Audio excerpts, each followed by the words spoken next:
By 11 a.m. on day one of a two-day early voting period, around 7% of eligible South Korean voters already made their choice about who should be the next president.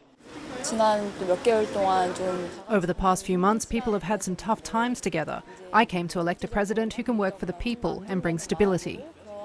Trust is a major issue this time around after former President Yoon Suk-yeol was removed from office over his failed martial law bid, leading to a very public dressing down in the courts.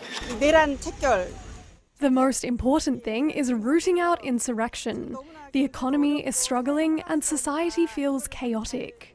The candidates from South Korea's two major political parties were also out early. Still in the shadow of Yoon's dramatic fall, Kim Moon-soo from the ruling People Power Party has clawed his way back from a huge gap in the polls, touting himself as an economic president.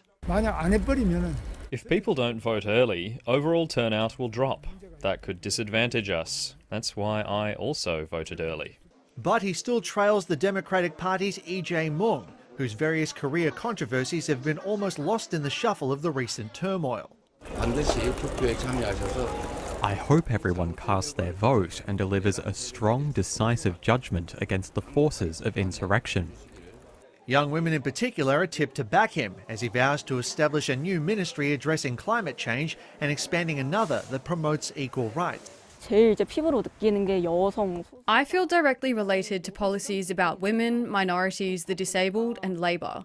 Those kinds of social issues tend to divide young people along progressive and conservative lines.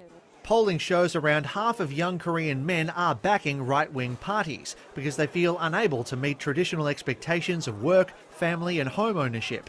But they're also drawn to promises of abolishing the Ministry of Gender Equality and Family. Only men are required to serve in the military. That makes me angry. It's one of the most unfair realities of living in Korea.